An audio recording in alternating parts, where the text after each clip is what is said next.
On MorningLine, we've got a follow-up just on the question just about salaries. You know, not a lot of people are asking for more money with good reason. They deserve more. I was talking to the sheriff during the break how in the city of Lawrenceburg, they just closed applications for a full-time firefighter there. I saw the ad. It was sent out, and they're trying to get a full-time firefighter for the city of Lawrenceburg making $10.65 an hour. My son makes almost 15 right now at Taco Bell, which is well deserved. Yeah. Okay, what the service industry workers, what's not deserved is $10.65 to be a full-time firefighter.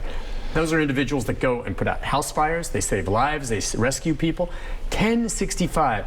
And so, you know, if no one wants to work for that, because they can make more, as you said, cutting hair, I just want to be real clear again for folks who are like, well, everyone's asking for more, big deal, let's just keep going status quo. If nothing is done, if you don't get that 15% increase for your deputies, if more resources aren't gone to pay, you know, does the jail potentially have to shut down portions of itself as it releases inmates on their own? I mean, how bad? I don't want you to scare tactics, but I want people to understand this isn't like, oh, well, we won't do anything and everything will still be fine. Yeah, I mean, I think I deserve this. I've never, ever come on here. I've never been to the city council. I've never, 28 years. I've 20 years as a sheriff, 8 years as a chief deputy. I've never said this. You know, our staff need more money. I've commented about that just casually because that's not what we're talking about. I mean, this is the biggest crisis, I believe, in my organization's history since I've been there.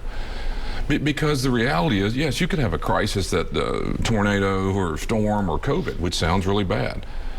The reality of it is, if we can't compete and recruit staff to do this line of work, it can't be done with technology. It can't be done. The next generation of this, it takes human interaction, human behavior to oversee people who are in custody.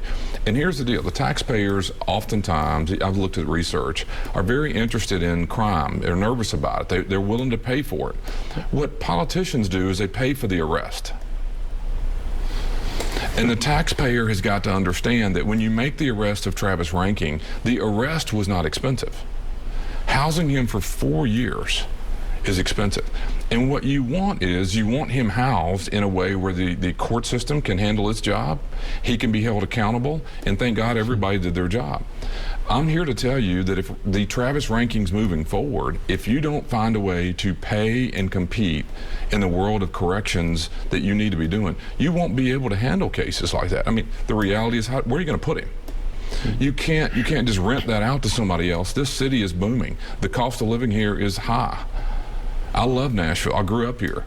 But we should be able to compete, because if we think we're doing everything right, the it city, then you got to do it right. And it means pay the people who are behind the walls doing this work so the guy can be held accountable in a courtroom what they deserve. And I have never been in this situation before. We work extremely hard to keep the people we get. I would say as good as anybody at the retention of people. But the recruitment, because as you said, Taco Bell, or it could be the hair place I was mentioning earlier, a young man was cutting my hair just 6 months ago and asked, what do we pay? And I told him, he's a 25, 26-year-old guy just buzzing a hair, and he goes, well, I thought about, this is his words, I thought about doing that, but there's no way I would do that. I make $50,000 here.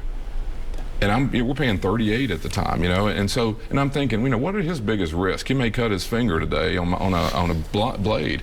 Our people are standing in a room full of COVID-infected people making $38,000. And I'm all for first responders, but let's be real clear. That's where all the attention goes. Politicians love that. Public safety, but they don't want to tell you, and what I should tell you is the cost of housing people far exceeds the cost of arresting someone. And if you're going to pay people in police and fire, love those people, but they always get the first dibs at everything. The people behind the line don't do that. And so it's time to meet them. The Department of Corrections historically has underpaid their people. I went to the legislature years ago and argued they need to pay their people more because it wasn't fair. Here we are now, we're the low man on the pole. And our staff deserve better than that. The city of Nashville deserves to be doing that. I must say, I don't have it in writing. The mayor has been extremely supportive. I met him, I was knocking on the door the 1st of January. Look, we've got to do this. I've never been up here saying this before. I believe he agrees with me. We had a conversation. I was very positive. Now there's a movement. I will go here in the next month to the Civil Service Commission, writing them a letter to city council members, and I just want some credit. I haven't done this. I don't go up here screaming every year.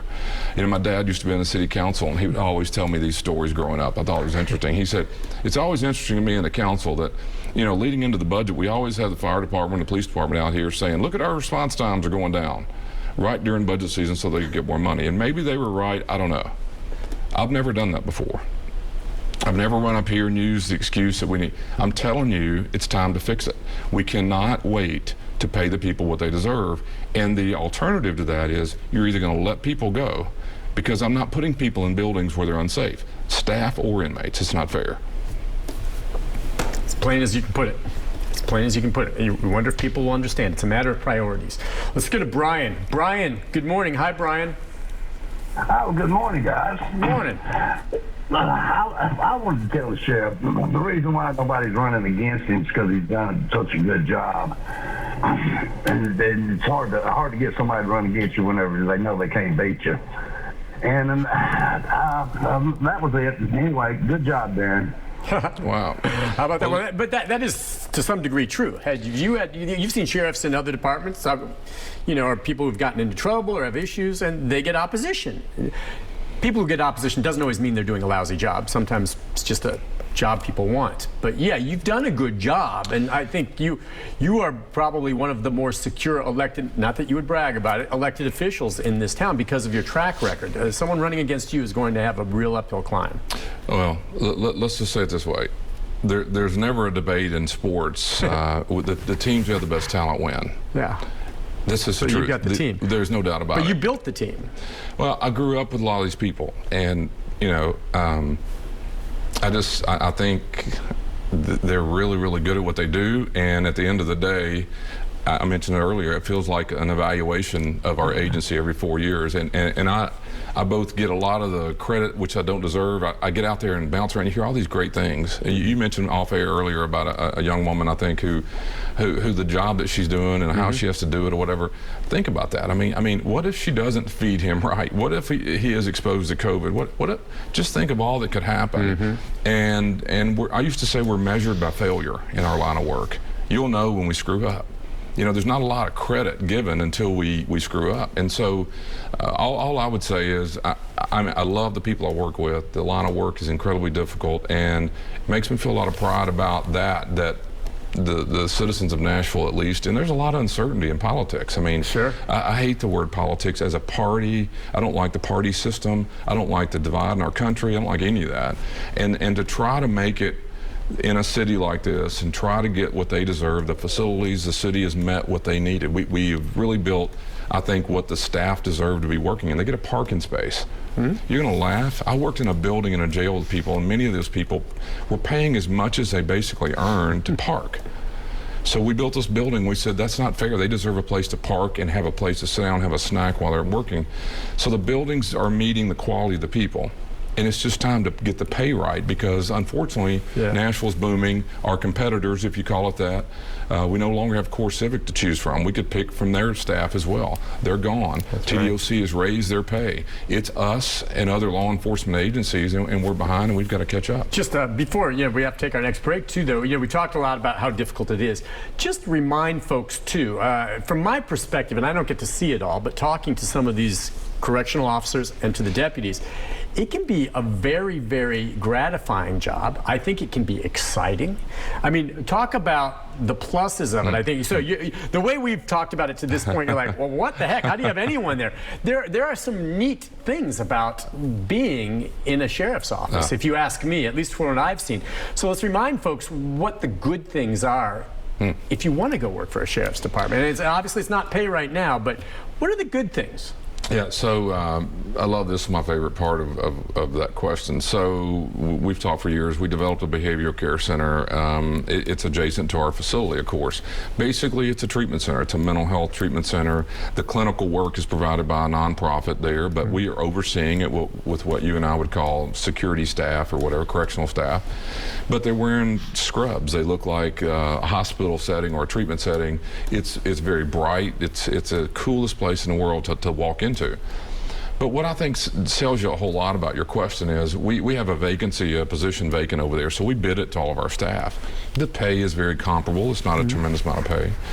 We have one position, 64 people put in for it. It's cutting edge, different stuff what you do over there. And people want to see people, believe it or not, and these are I hate to draw a line here, but these are kind of macho looking guys a lot of times who want to get out of this, this uniform, this and kind of wear the scrubs and be in. And walk over and see people change their life, see opportunities happen. I mean, and I could go all through the place. I mean, we do all sorts of programming if you're interested in that and seeing people's lives change.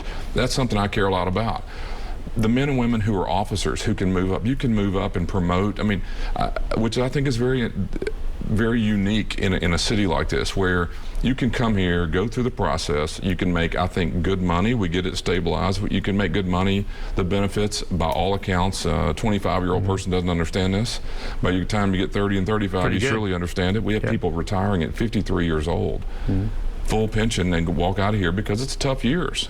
But you can walk away from a place where you've got a pension, you've got your health care system paid for. And I hate to be corny, but it's a family-oriented atmosphere. There's a lot that goes on in our organization. We work extremely hard to try to communicate to you and with you. That sounds corny. We do retreats. We go sit out Boxville Reservation. I go sit out there twice a year in the woods with a bunch of line level staff and talk about how do we improve the agency. We do focus groups. We do surveys all throughout the year. And I tell everybody, when the first day you get here, you will never work at a place that has ever worked harder to communicate with you and to you. You give us what you want, how you want it to happen. You will never work at a place that works harder to make that happen for you. And I've not been challenged in that. We work extremely hard once you get here to listen to what your needs are and to try to meet them. And I think that's a part of what people want in an organization, that I feel like I'm being heard, and I feel like my opinion matters. I feel appreciated, have a chance to move. Yep, so those are the points. I mean, I just remind folks, there's a lot of good that goes with those types of jobs. We'll take a break. Come back. We got a few more calls for you that we didn't get to there. If you're on hold, stay there, Ed and others. We'll get to your calls with the sheriff right after this.